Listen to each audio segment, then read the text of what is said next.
Hello, everybody. Hello. Today, oh my goodness, I've been seeing a lot of messages about over 2020. 2020 has been a year. Granted, we only have a few more days until 2021, which is wild. Maybe a few multiples of a few more days, but you get what I'm saying. And I really just wanted to share some thoughts or some habits to consider before 2021. When it comes to goal setting, when it comes to habits, these often don't just happen because of a new year. And they don't happen because you start practicing them in 1 month. It's that compound effect. When you really identify what is important to you and you start being consistent in how you show up towards those things that really matter most to you, you start building momentum.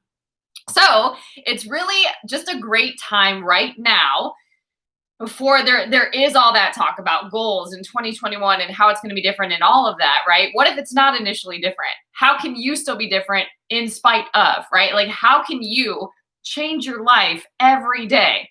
You have that opportunity. God's mercies are new every day. So how can you, regardless of a year change, regardless of what other people are highlighting, how can you get your life and in all your affairs? Okay, so I'm going to share just 10 habits, 10 rituals, 10 invitations, whatever you want to call it. Just listen to these. You can probably come up with your own. Sometimes 10 is a large number, but if you practice any one of these for a long period of time, you can really start to see the benefits. So something that I like to do is usually just pick 1 or 2 things that I'm going to implement or change monthly so that I can build some consistency. Okay, so for some, that could be working out. For others, that could be drinking more water. For others, that could be getting a regular sleeping routine. For others, that could be learning a new skill or finishing a book, whatever it is. But picking the things, maybe just 2 that you're going to implement, and then you build on that.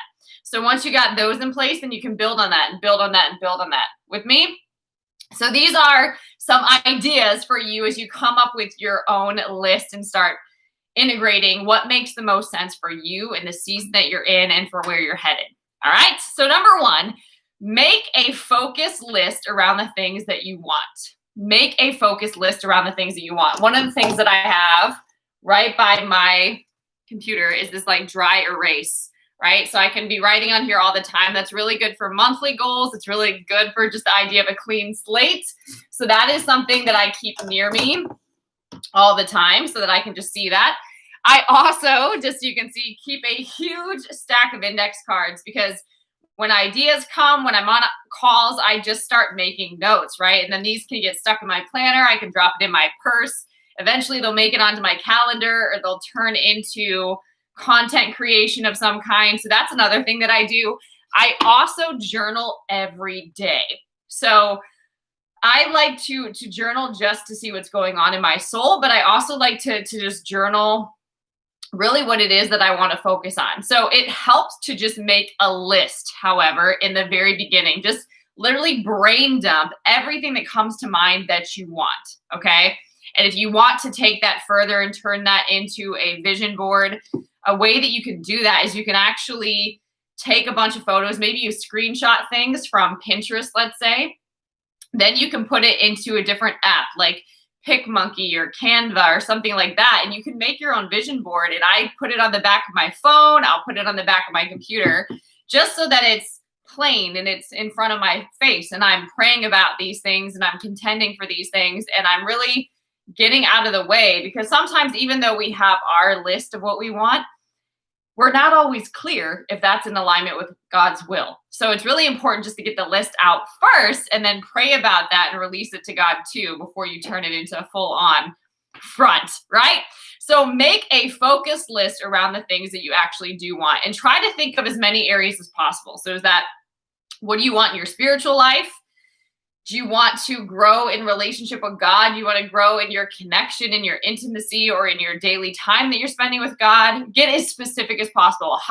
What list of change do you want to see in your health? How about your friendships or your family or your sense of community and connection? How do you want to shift that? Do you want to run a group of some kind and initiate that?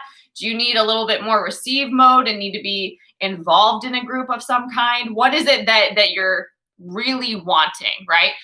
And then you can think about career or business or ministry or purpose, right? Sometimes those all get shoved into one category, but think specifically about the things that you actually do want, not about what is preventing that from happening or why that can't happen or why you can't focus on it. Just dump for now all the things that you do want and make that a focus list. Again, the more specific you are, the more focused that will be, and the easier it will be to start seeing what the actual divinely inspired actions are. Because it's one thing to make a list, but when it's something that you're called to or it's a set time for it, usually the supernatural strength or the anointing to go after it and go all in is there.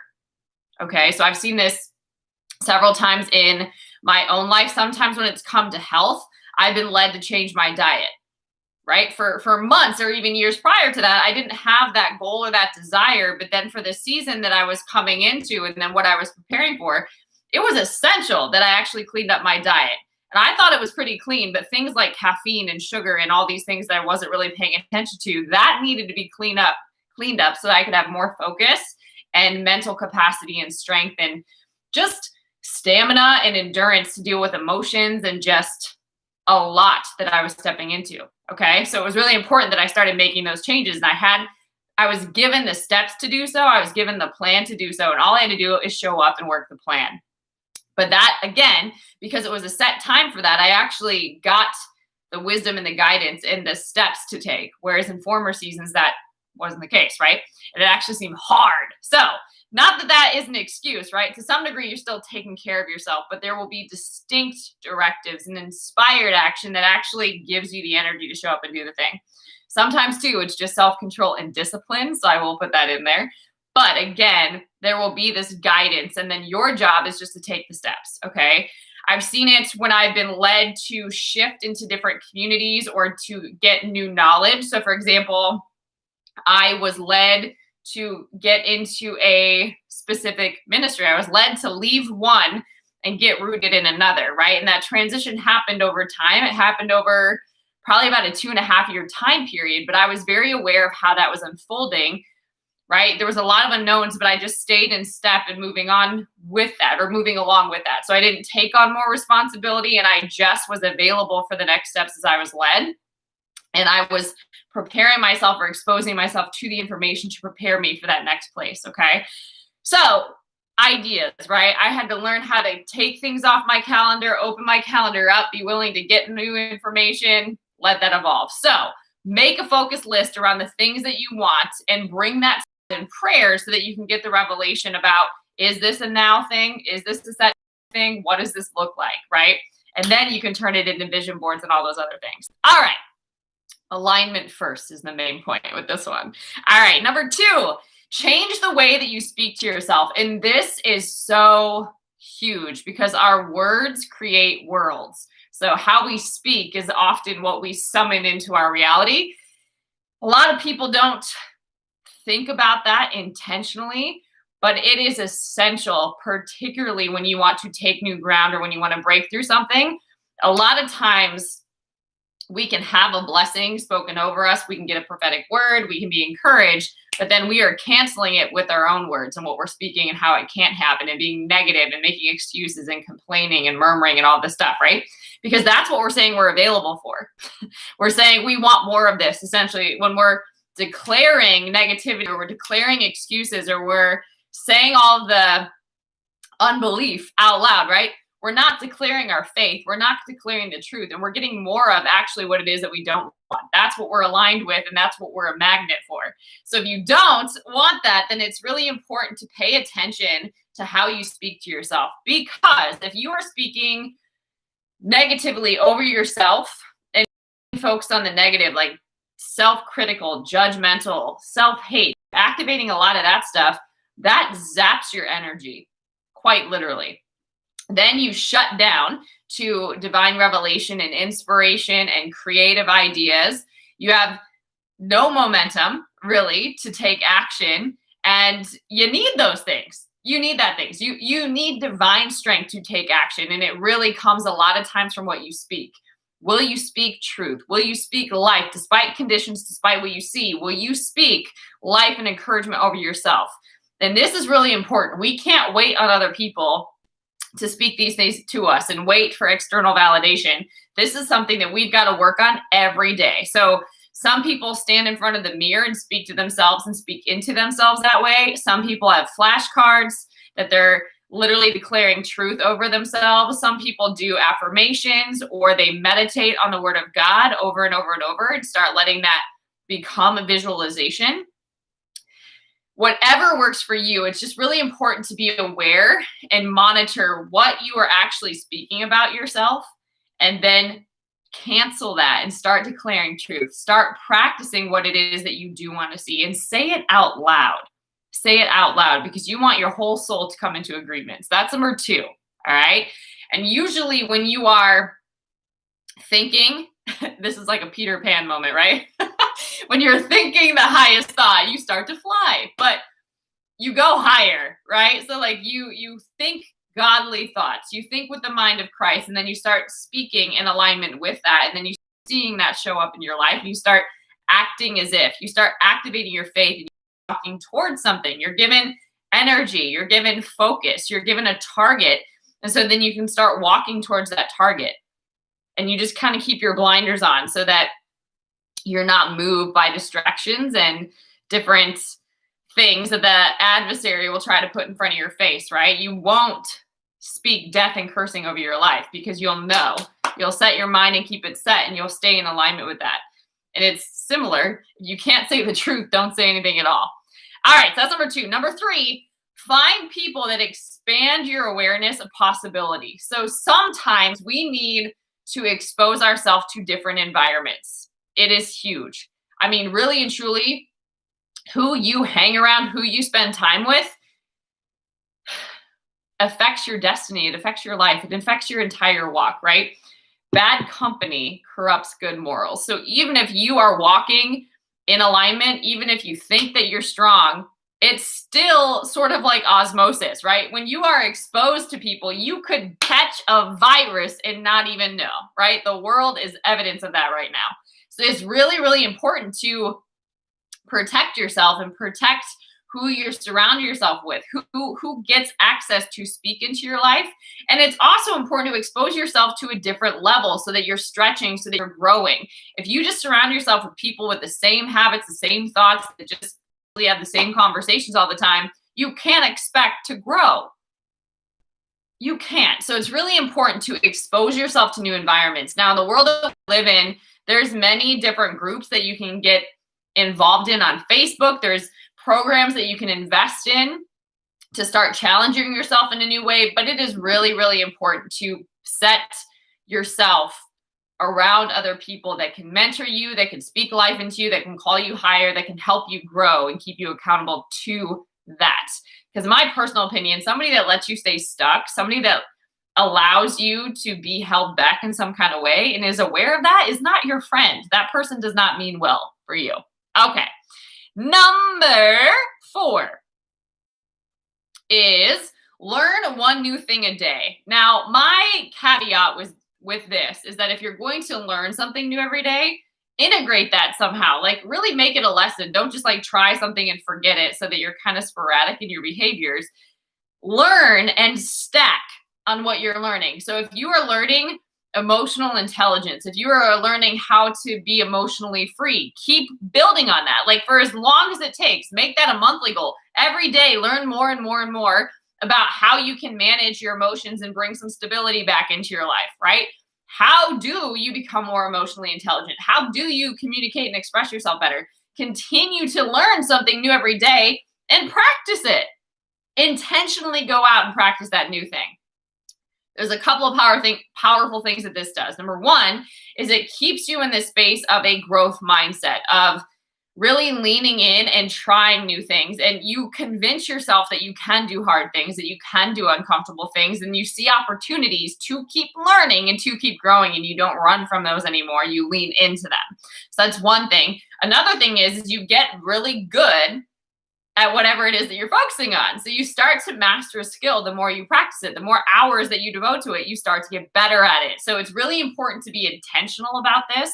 So pick areas that you really do want to learn and grow and develop in, whether that is maybe your mental health or your emotional health or maybe your heart health, right? Or maybe it's just communication skills in general. Maybe it's more on relationship dynamics and how to understand people's behaviors and what motivates them and what drives them. Something that I love is the DISC profile. That makes it very helpful to just quickly assess, because there's only 4 letters, right?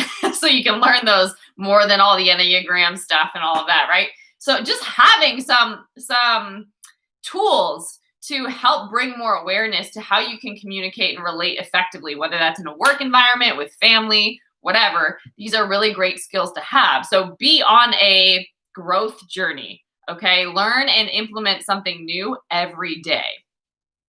All right, number 5 is take care of yourself. Take care of yourself. A lot of times when we are in a year like 2020, we kind of go like, right? Like when so much chaos is happening, when so many things seem like they're out of control, we have to remember that God is in control. But a lot of times what we do is we freeze and we start like getting really stressed. You know, you can tell when people are stressed. Their shoulders are up here. They're not moving their neck. They're not breathing. They're stressed out, right? Because we're holding on to everything. We're just bracing ourselves. But to stay sort of like a palm tree is a really good example here, right?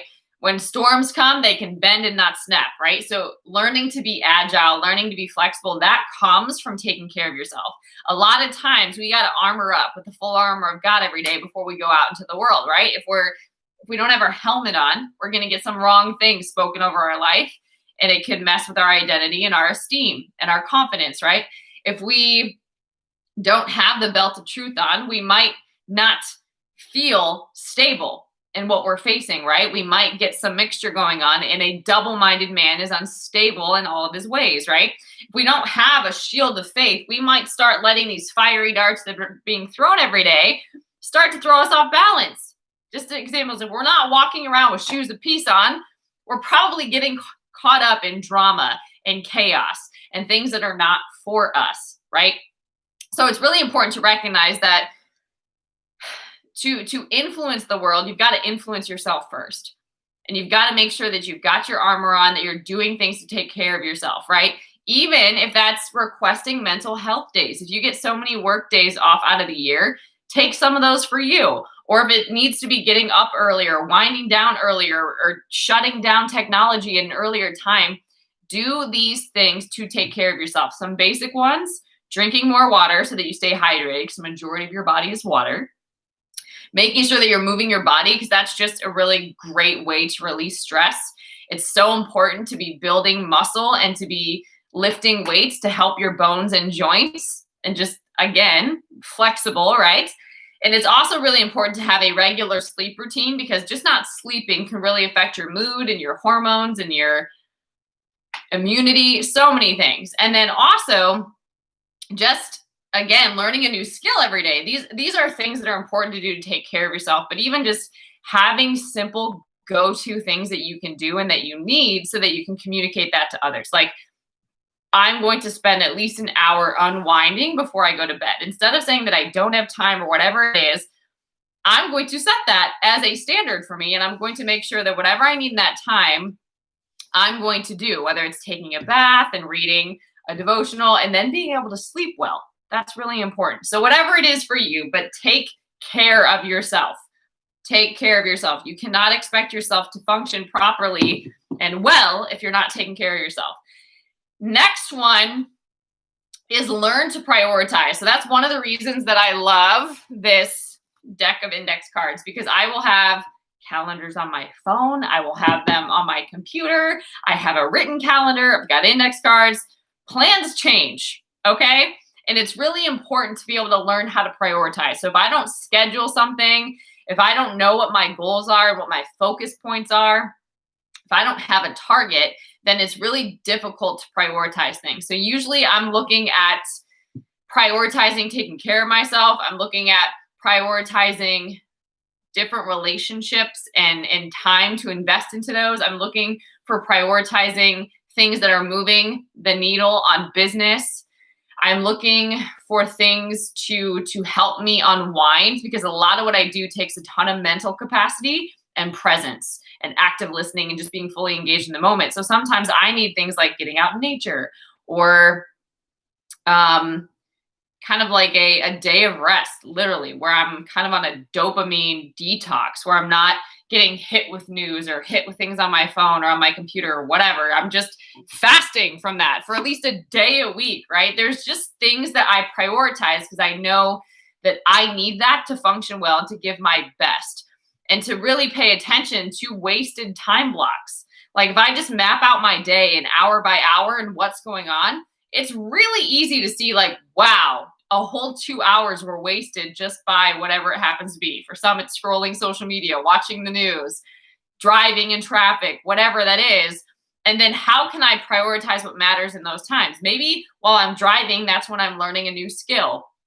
Or maybe when I'm driving, that's when I'm building a connection or planning the next time that I'm going to see somebody, whatever that is. But investing in things that matter. When those things are priorities, they're more evident and they're easy to rearrange within my schedule when I know it's a priority. And it helps me personally let my yes be yes and my no be no, like the word says, so I don't get caught up in the gray area and I can just be direct and accountable. Okay, so prioritize what matters and get rid of quite literally what doesn't. Inevitably, if you just prioritize what matters, the other stuff will just fall off. You don't even have to deal with it. All right. I think this is number 8. 8, 9, no. 7, 8, 9, 10. This is 7. Okay. Stop wasting time on the faux hustle. Okay. So what this means is a lot of times we glorify busy. And we say that we're doing this, we're doing this, we're doing this, we're doing all the things, we're staying busy, right? But if we look at whatever our goal is, and if it's not growing, if it's not advancing, if it's not moving forward in some kind of way, then what action are you really taking, right? We have this like beast mode, doing the things, right? Well, then what is actually reflective of work and all the action that you're taking? Because it's really wasted action if you're not moving towards results most of the time. Now, I will say that there's some things that you can't monitor just with numbers or just by external results. So for example, your inner peace, you can scale that by, on a scale of 1 to 10, what is your peace level? You can kind of take temperature checks, if you will, but some things give you instant feedback. So for example, if you have a business goal of bringing in a certain amount of income each month and you're not bringing in any, then what action are you actually taking, right?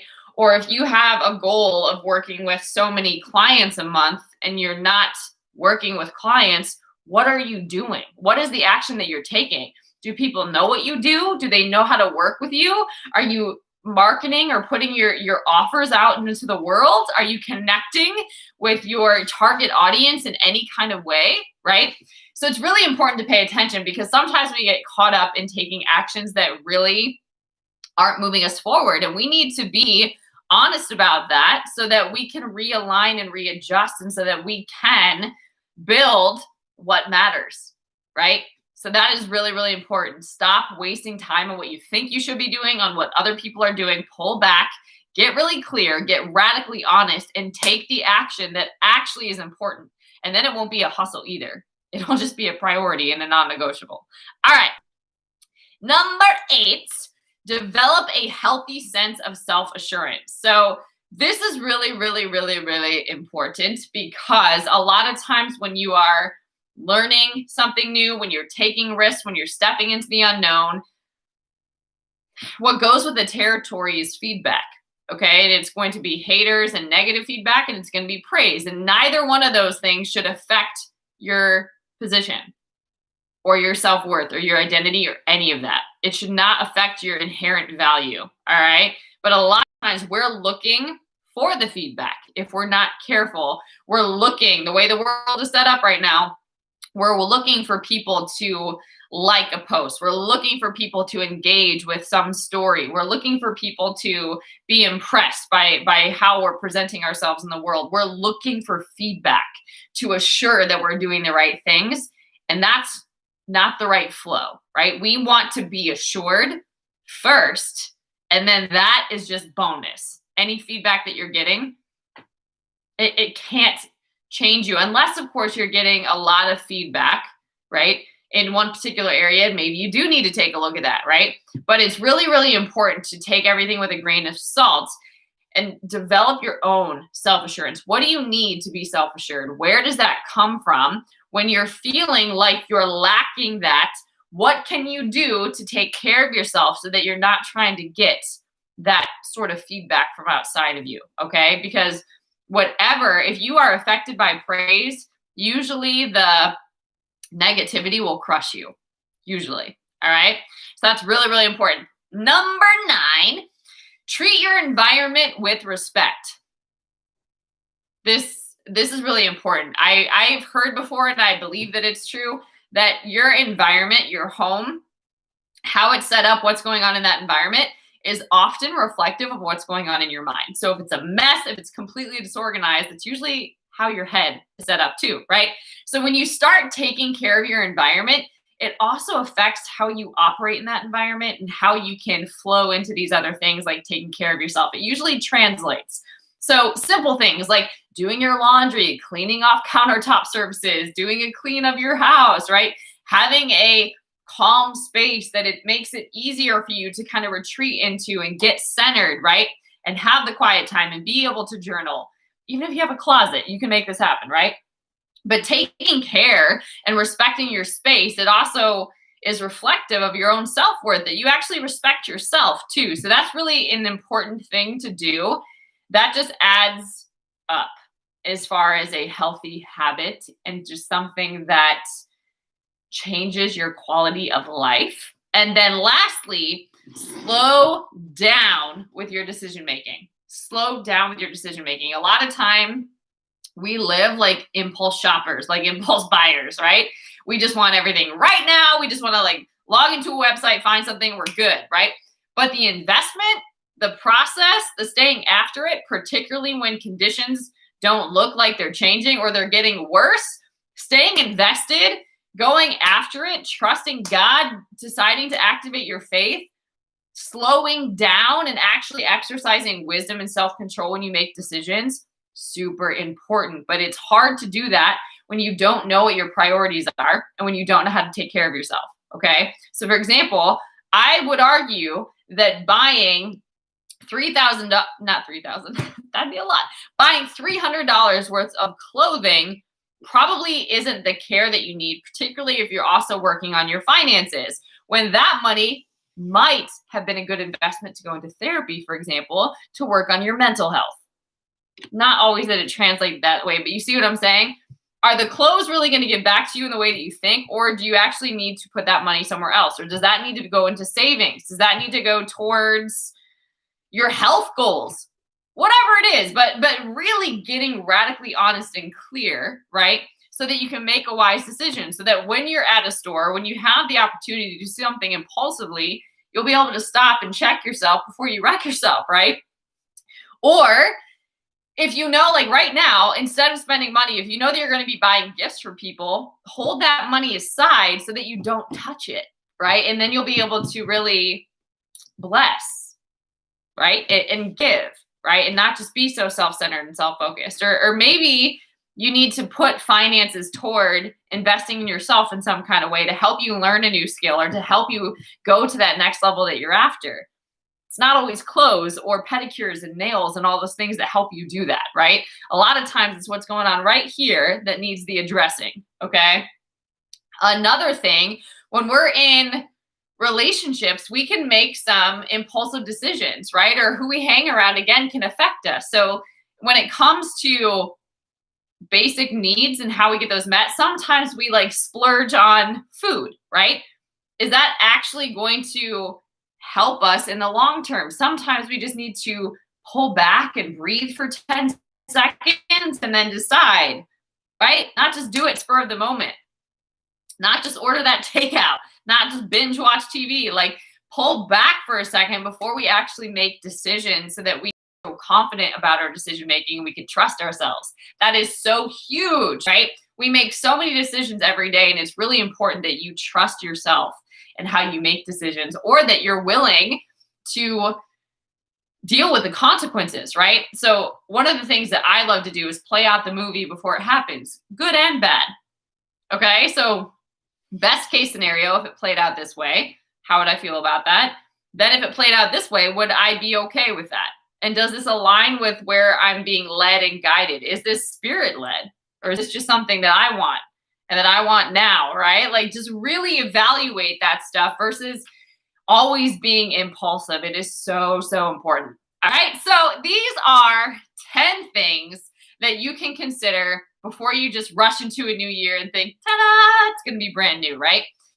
Think about, for you, what are some of your pain points? What are some of the things that you ultimately really want to change? What do you want to see more of in your life? What do you want to see less of? And the trick here is to focus solely, a majority of the time and consistently, on what it is that you actually do want to build, not what you don't. How can you live more present and engaged in the moment? How can you feel more peace and contentment and joy and live from that every day? How can you really steward your influence better, particularly in your relationships or with your call or your ministry or your purpose or whatever that is, right? How can you clean up those things that make you feel heavy, right? Are there some things that you're hiding that you actually, it's time to address them now? Whatever it is for you, it's really important to get clear now and start taking steps and get really real with yourself. This is not a quick fix. This is not an overnight change, but having this process of evaluating 5, 10 things that are important to you and getting real about it and getting consistent about it. Imagine where you could be a year from now, just practicing new things, right? If you went all in on your health, where could you be a year from now? If you really took care of your side of the fence in relationships, where would your relationships be a year from now, right? If you really took a look, I've got like a hair that's poking me. If you really took a look at your mental health, right, and got to the bottom of some of those fears or those worries or those anxieties or maybe those depressed states that you dip into, if you really took a look at that with help and got some help, where would you be a year from now? If you really invested in the actions that actually do matter, not just the hustle, where would your business be a year from now? If you stop letting yourself off the hook and making excuses, these are the kind of things to think about now versus just rushing in and just like waiting for a ball to drop in a new year and thinking that because it's going to be a new year, it's going to be a new you. That is not how it works at all. You decide to be new. And the beautiful thing is this is something we can decide to do every day. We can be new every day. God's mercies are new every morning. Thank God for that, right? And he says in his word to forget the former things. Behold, he's doing a new thing. Will we not perceive it? Well, we're not going to perceive it if we live in our default mode, right? If we keep circling the same mountains and doing the same things, or if we're caught up in the past and our history and how that's holding us back, if we believe lies, if we surround ourselves with people that aren't growing and that aren't stretching, it's a stretch to think that we're going to grow, right? If we keep letting ourselves off the hook, then we'll never commit to anything. And it's really the commitment in the process, right? Any sort of change comes from agreement and coming into agreement with what it is that you do want. So it's so important to find ways for you that are practical, that you can integrate, and that you can do that integration on today, right? Like, you don't need to wait. You don't need to procrastinate. There's simple steps that you can do every day. Every day. You can aim for progress every day, literally. And then when you look back, you will be surprised if you commit to progress every day and implementing some of these things, even just these 10 things that I talked about with you. If you started doing that, imagine how different your life might be. Wild, wild. All right, guys, I hope this message blessed you. If this is something that you want to dive deeper into, I have coaching programs, a self-mastery course, books, and other goodies over on julianapage.com that you can go check out. You can listen to more helpful words and wisdom and practical wisdom that you can integrate into your life on the Spirit-Filled Real Talk podcast with Juliana. It is every Saturday. So there's quite a lot of episodes over there that you can go listen to wherever you get your podcasts. And you can also like this video and subscribe, because I do videos frequently. They're usually every day over here. So anytime that you need some inspiration or a shorter